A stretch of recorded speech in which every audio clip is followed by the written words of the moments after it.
I was working on my truck last week. I had to pull the entire dash out just to clean the evaporator coil and fix a water leak I had coming from the condensate drain coming into the cab. And when I put everything back together, I spun the steering wheel a little too far, and I think I broke the clock spring. So let me show you what's wrong with the truck and see if we can fix it. So this is what happens.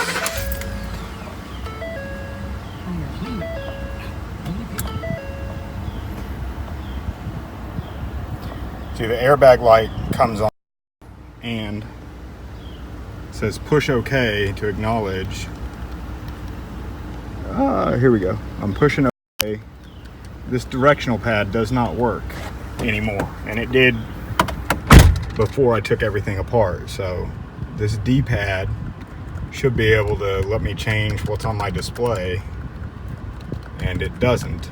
But the cruise control buttons work, but the D-pad doesn't. So that along with the airbag light being on, to me says that my clock spring is messed up, not both of them went bad at the same time. So I'm gonna get out and disconnect the battery, let it sit for a little while, and then show you how to replace a clock spring.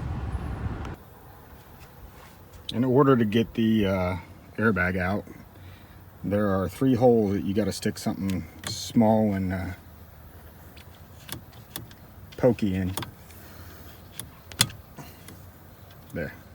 That one released. Go underneath. Here we go with there's the hole.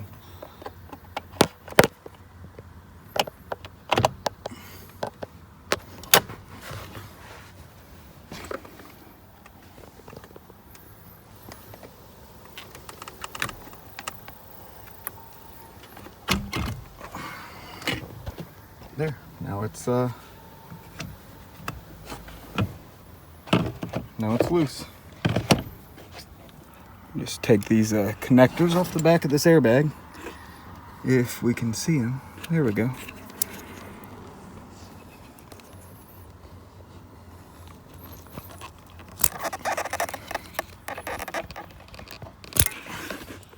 Just got to pinch those tabs in, and then this horn connector. Sorry, that took 2 hands to get out, so you actually have to squeeze this this part of the tab in pretty hard to get that to release. So now we can look at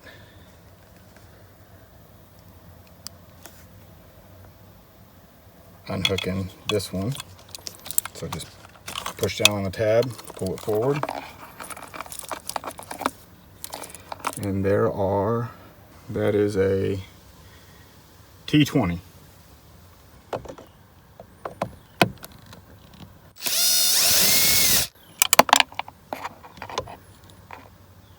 Oh, no, there's 4 of them. I thought that bottom rivet was a Torx head, apparently.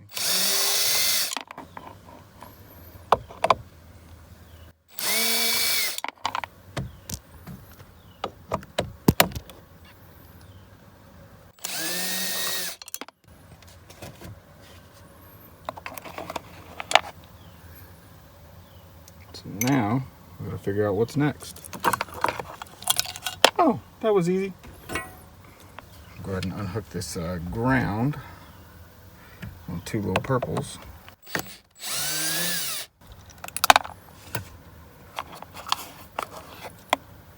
I think we just need to take this big bolt out of the center and pop the rest of this forward. So, oh. Yeah, I think that's it. So let me get geared up to do that.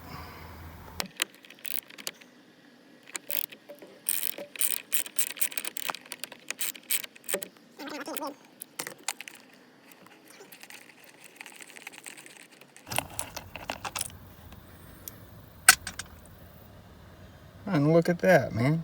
It's got a hex-shaped hole, so I don't even have to worry about the orientation of the steering wheel. It's got an indent in the top and a mark on the indent in the top and a mark on the hex. Those 2 are lined up, your steering wheel is straight with your wheels.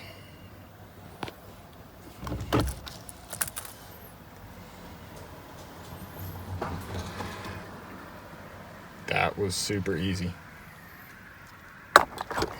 Thing just dang near fell off of there. Alright, now I'm gonna have to split this clamshell so I can get to the screws holding in this piece, which, in case you don't know, don't free spin this thing unless you want to have to replace it.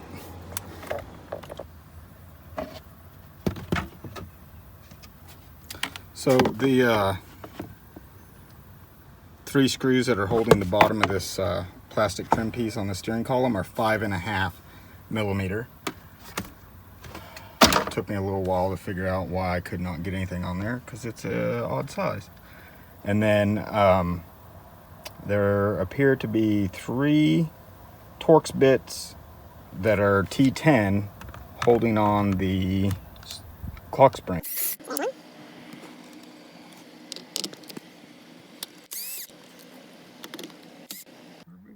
There we are.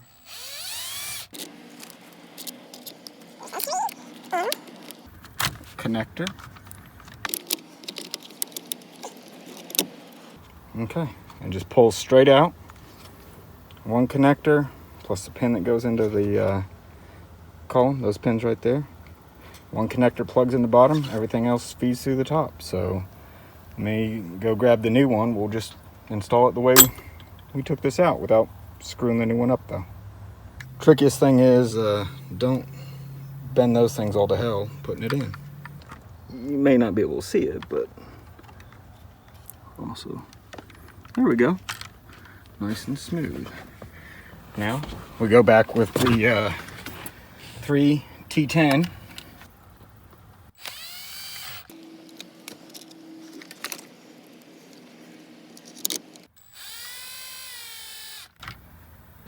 Oh, no, that's a blank space.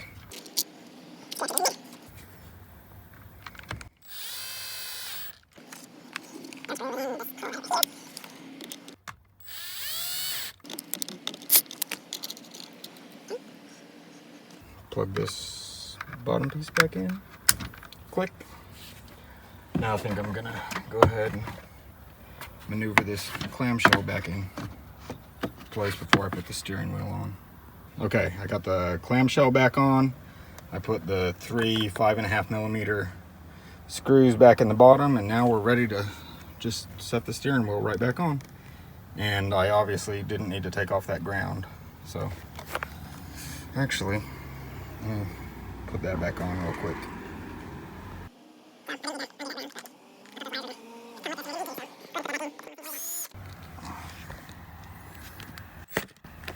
Okay, now I have to feed these through the hole.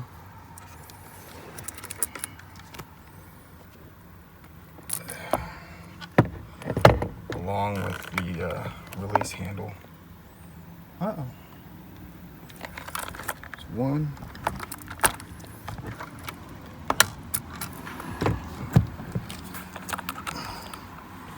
Okay, sorry. So these are just plastic caps that were on the old one that were still in the steering wheel. You can see I still have the plastic caps on the new one. It just pushed these 2 out that go on the old one. So now it is time for center bolt.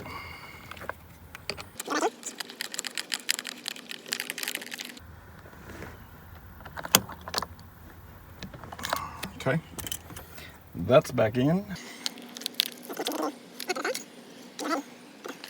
Backer for the horn plate back in place,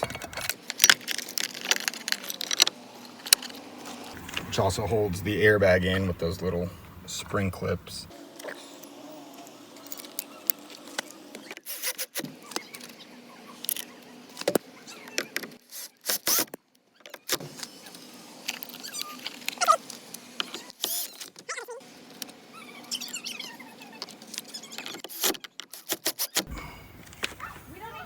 Okay, I got all 4 of those in. Now we can pull this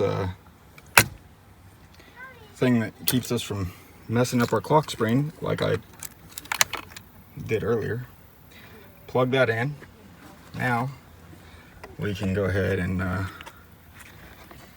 get our airbag assembly. Plug our horn wire back in, which I'm gonna have a hard time showing you, I think.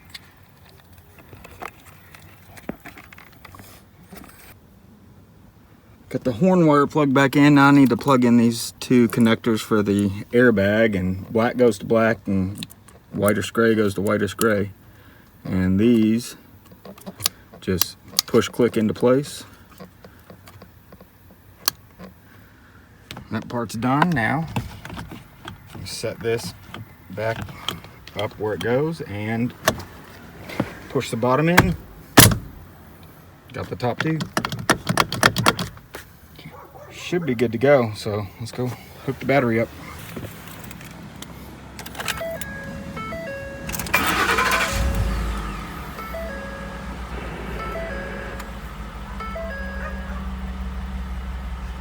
Passenger door ajar. Hey, look at that.